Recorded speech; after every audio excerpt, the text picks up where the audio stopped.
मैं आयुषी गौर। स्वागत है आपका हमारे विशेष कार्यक्रम जीवन मंत्र ज्योतिष वास्तु एवं मनोविज्ञान का संगम में। दर्शकों, हम आपको बता दें कि आज हमारे साथ हैं अंतर्राष्ट्रीय ख्याति प्राप्त ज्योतिषाचार्य, वास्तु एवं मनोवैज्ञानिक मार्गदर्शक डॉक्टर कृष्णकांत लवानिया जी, जिन्होंने 15 से अधिक राज्यों के राजभवनों की वास्तु की है और उत्तर प्रदेश के राज ज्योतिषी भी हैं।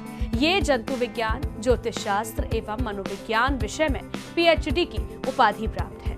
इनका अनुभव, इनका अभिनव ज्योतिष एवं वास्तु विषय में 23 वर्षों का है। गुरुजी, आपका बहुत बहुत स्वागत है हमारे खास प्रोग्राम में। धन्यवाद आयुषी जी, और सभी दर्शकों का स्वागत है। आप सभी को जय श्री राम, हारे के सहारे की जय। दर्शकों, आज के कार्यक्रम का विषय है वास्तु शास्त्र, कि हमारे जीवन में वास्तु शास्त्र की क्या भूमिका है और ये कितना महत्वपूर्ण है। तो चलिए गुरुजी से जानते हैं कि क्या है वास्तु शास्त्र। जी आयुषी जी, वास्तु शास्त्र प्राचीन भारत का ऐसा शास्त्र है जिसमें घर निर्माण से संबंधित जानकारी दी जाती है। वास्तु शास्त्र में बताए गए सिद्धांतों और नियमों का पालन करने पर घर में ऊर्जा का संतुलन बना रहता है और नकारात्मक ऊर्जाएं दूर रहती हैं। मानव जीवन को सुखद और सुगम बनाने में वास्तु शास्त्र का बहुत बड़ा योगदान है। वास्तु शास्त्र के सिद्धांतों और नियमों से घर में सकारात्मक ऊर्जा का निरंतर प्रभाव होता है और इससे वातावरण शुद्ध और सुरक्षित रहता है। मान्यता यह है कि वास्तु शास्त्र की नींव विश्वकर्मा जी ने रखी थी। इसके अनुसार किसी भी भवन निर्माण में वास्तु का सर्वाधिक महत्व होता है। यानी कि वास्तु शास्त्र में लोगों के विश्वास का मुख्य कारण यह है कि वे चाहते हैं कि चीजें उनके पक्ष में काम करें, और वास्तु शास्त्र उन्हें काफी हद तक वह शक्ति देता है। वास्तु शास्त्र इस तरह से काम करता है कि नकारात्मक ऊर्जा दूर हो जाती है। गुरुजी, सबसे पहले हम बात करें घर के मुख्य द्वार की, क्योंकि मुख्य द्वार वास्तु का सबसे अहम पहलू है। तो मुख्य द्वार की क्या वास्तु होनी चाहिए और क्या दिशा होनी चाहिए? जी, वास्तु शास्त्र के अनुसार घर का मुख्य द्वार सिर्फ आपके प्रवेश द्वार ही नहीं है, बल्कि आपके घर में सभी ऊर्जाओं का प्रवेश द्वार है। वास्तु के अनुसार मुख्य द्वार की दिशा इंगित करती है यह वह जगह है जहां सौभाग्य और खुशी घर में प्रवेश करती हैं। वास्तु के अनुसार मुख्य द्वार की दिशा ईशान कोण, उत्तर, पूर्व या पश्चिम की ओर होनी चाहिए, क्योंकि ये दिशाएं शुभ मानी जाती हैं। मुख्य प्रवेश द्वार दक्षिण पश्चिम, दक्षिण उत्तर पश्चिम, उत्तर की ओर या दक्षिण पूर्व दिशाओं में नहीं होना चाहिए। मुख्य द्वार की ओर जाने वाला रास्ते में अंधेरा नहीं होना चाहिए, क्योंकि यह नेगेटिव एनर्जी को आकर्षित करता है। इसीलिए हमेशा प्रवेश द्वार में प्रकाश आना चाहिए। इससे घर में समृद्धि एवं खुशहाली आकर्षित होती है। जब भी आप मुख्य द्वार बनवा रहे हैं तो इस बात का जरूर ध्यान रखें कि वह टी जंक्शन या टी चौराहे के सामने ना बना हो, क्योंकि वास्तु के अनुसार घर में अनिष्ट शक्तियाँ अधिक घुसने लगती हैं। मुख्य द्वार की स्थिति घर के बीचों बीच नहीं होनी चाहिए। मुख्य द्वार जमीन से जुड़ा नहीं होना चाहिए और मुख्य द्वार के सामने कभी भी लिफ्ट या फिर सीढ़ी नहीं होनी चाहिए।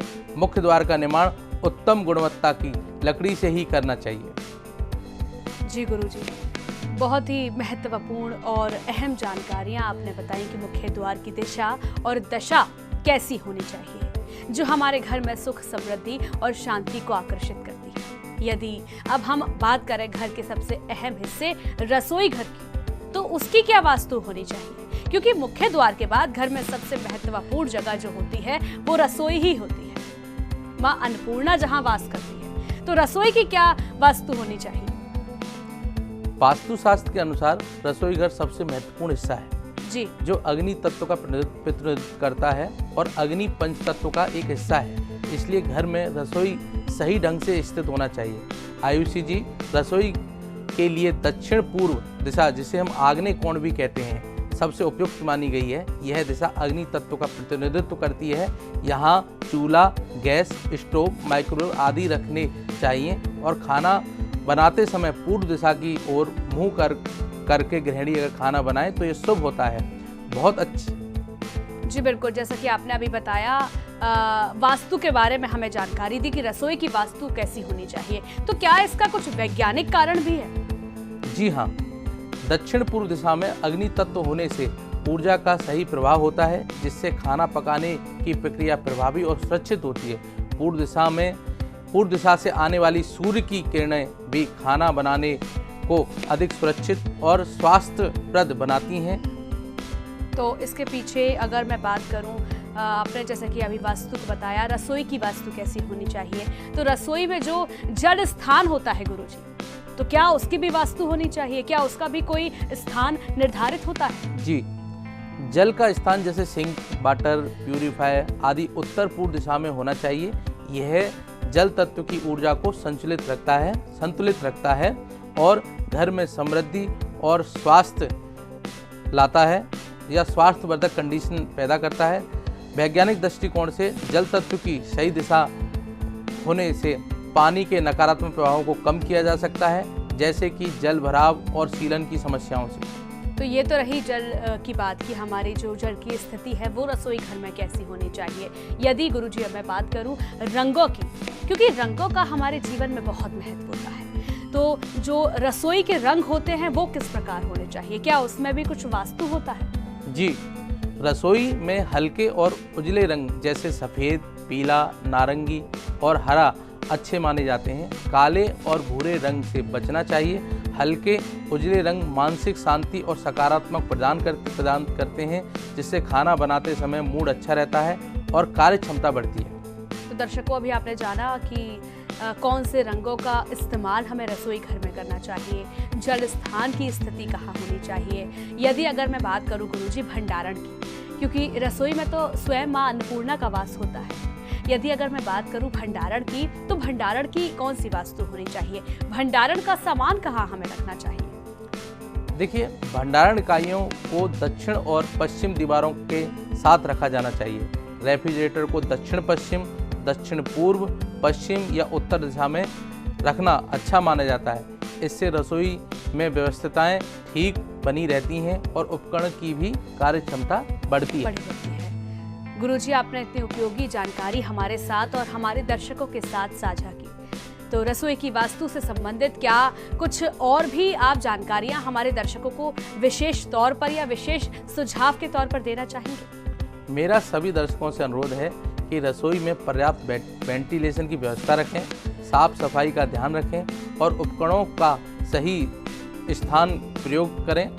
और यह न केवल वास्तु के अनुसार शुभ है, बल्कि वैज्ञानिक दृष्टि से भी लाभकारी माना जाता है। तो दर्शकों, जाना आपने कि घर बनवाते समय वास्तु के नियमों को ध्यान में रखना बेहद जरूरी होता है, खास तौर पर किचन का, क्योंकि रसोई किसी भी घर की महत्वपूर्ण हिस्सा मानी जाती है। यही वो स्थान होता है जहां एक गृहिणी सबसे अधिक समय व्यतीत करती है। यहाँ पर पूरे परिवार के सदस्यों के लिए खाना बनता है।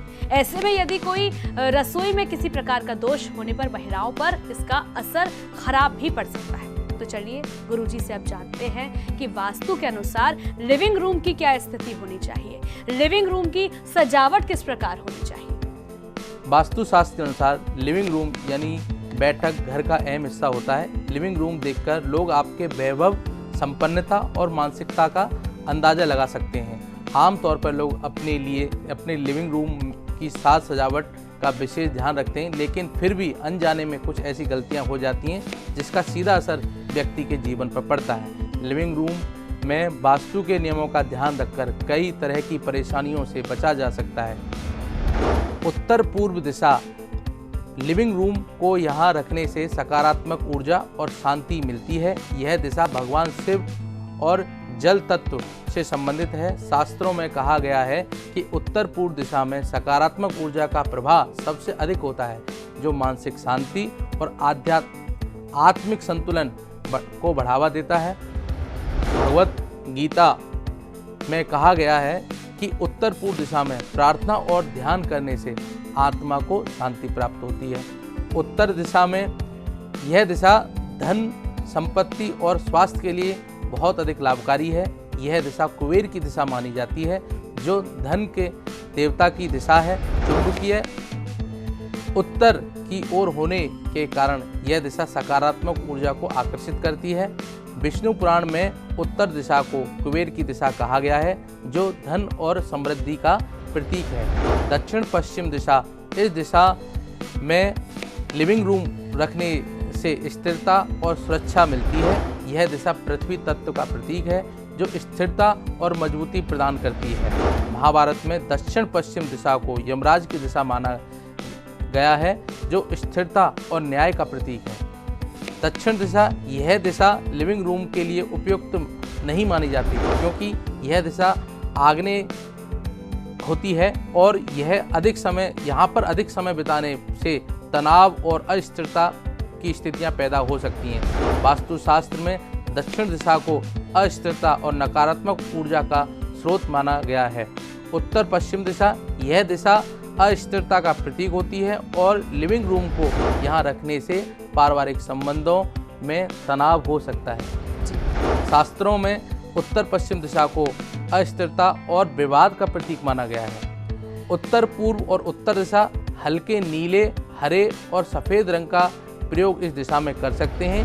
यह रंग शांति और सकारात्मकता लाने में आपकी मदद करेगा। वैदिक साहित्य में हरे रंग को जीवन और ऊर्जा का प्रतीक माना गया है, जबकि नीला रंग शांति और गहराई का प्रतीक है। दक्षिण दिशा में गुलाबी, नारंगी और लाल रंग का प्रयोग करें। ये रंग ऊर्जा और उत्साह बढ़ाते हैं।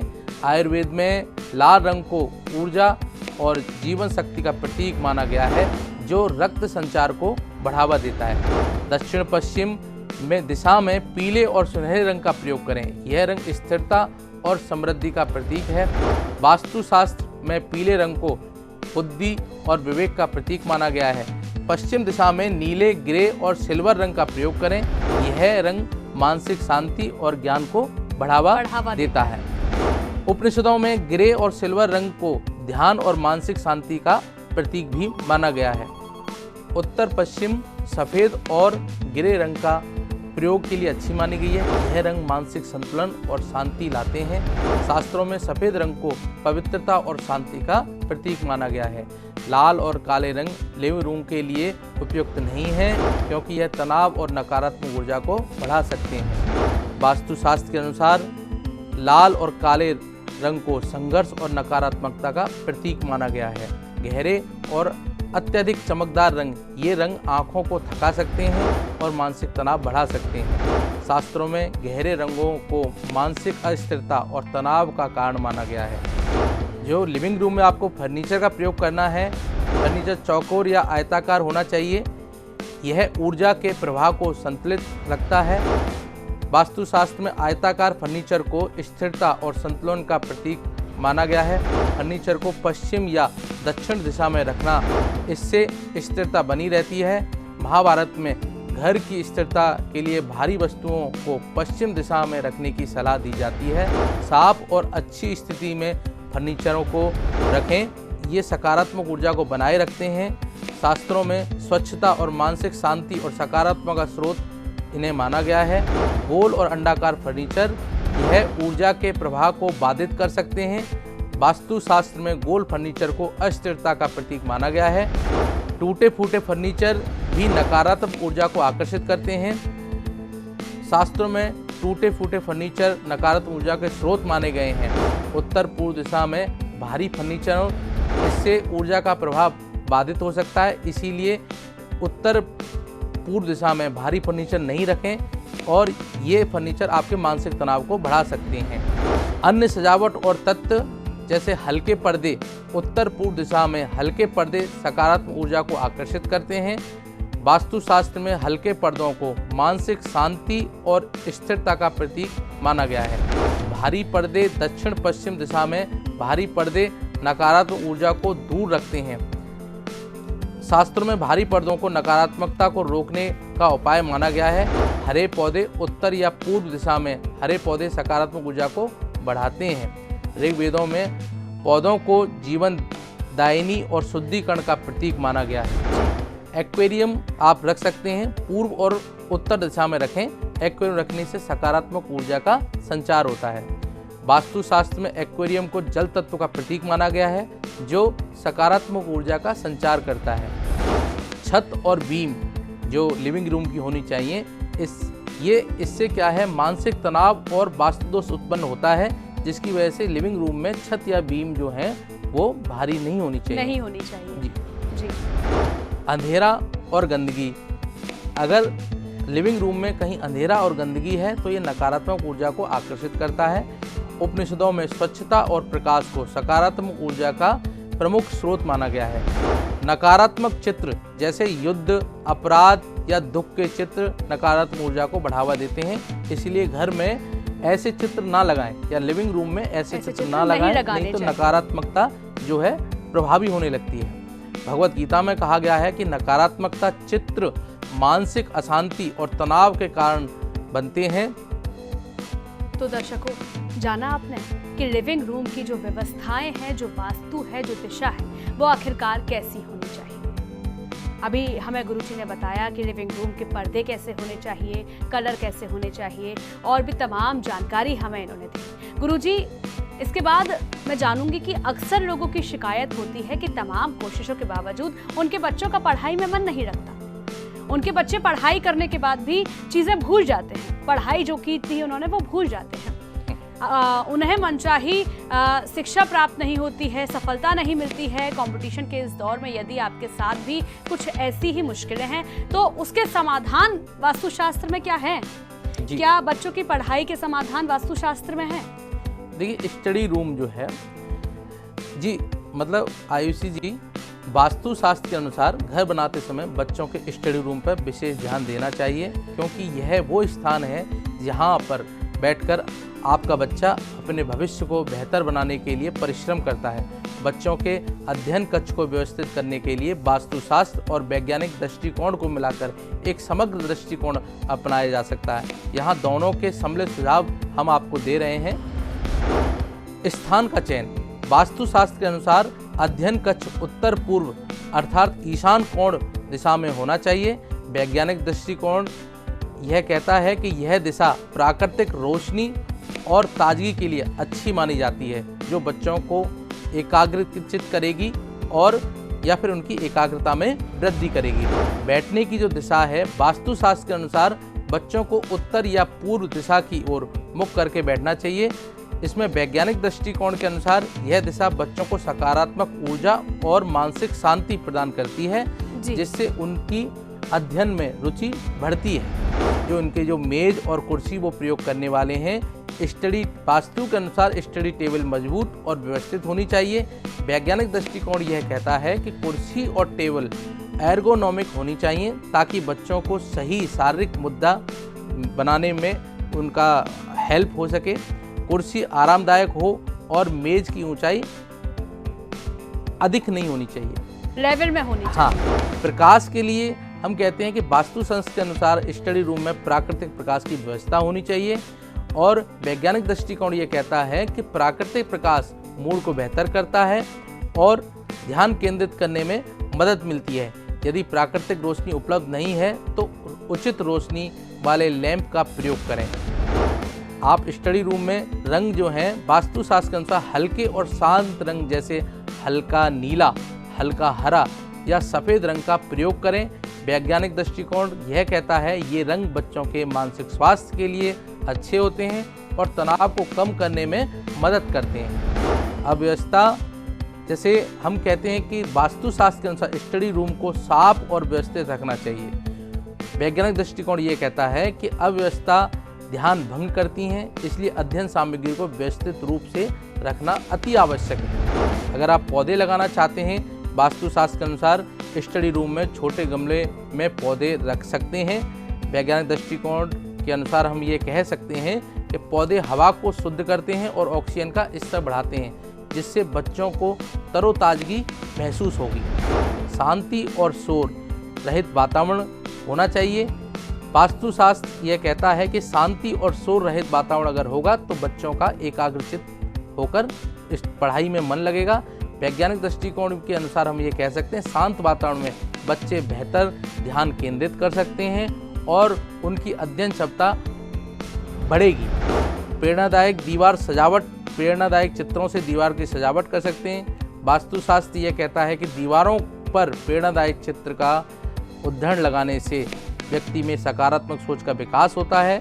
वैज्ञानिक दृष्टिकोण के अनुसार यह बच्चों को प्रेरित करता है और उनका मनोबल बढ़ाता है। इन सुझावों को मिलाकर बच्चों के अध्ययन कक्ष को व्यवस्थित करने से एक सकारात्मक और उत्पादक वातावरण तैयार होता है, जो उनकी शैक्षणिक सफलता में महत्वपूर्ण भूमिका निभा सकता है। उसी बिल्कुल बिल्कुल गुरुजी, आपने अभी हमें इतनी अहम जानकारियां दी कि बच्चों का जो स्टडी रूम होना चाहिए उसका कलर कैसा होना चाहिए, वहाँ मेज और कुर्सी की दिशा और दशा कैसी होनी चाहिए।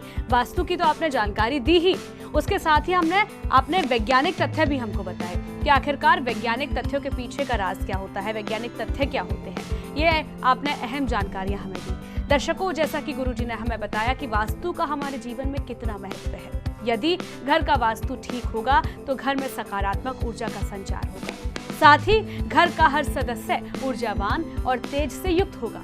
जैसा कि हमने जाना कि घर के मुख्य द्वार की जो वास्तु है वो कैसी होनी चाहिए, रसोई की वास्तु कैसी होनी चाहिए, लिविंग रूम की वास्तु कैसी होनी चाहिए, साथ ही आपके बच्चों के स्टडी रूम की वास्तु और दिशा कैसी होनी चाहिए। दर्शकों, हमें उम्मीद है कि आप इन अहम टिप्स को अपनाकर अपने घर को तनाव मुक्त और समृद्धिपूर्ण बना सकेंगे। गुरुजी, आपका बहुत बहुत धन्यवाद इन समस्त जानकारी के लिए।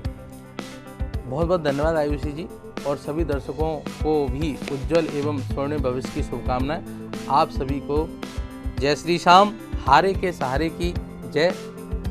जय श्री श्याम। दर्शकों, आज के कार्यक्रम में फिलहाल इतना ही। हम फिर मिलेंगे कुछ अहम मुद्दों के साथ हमारे खास कार्यक्रम जीवन मंत्रा, ज्योतिष, वास्तु एवं मनोविज्ञान के संगम में। दीजिए मुझे इजाजत। नमस्कार।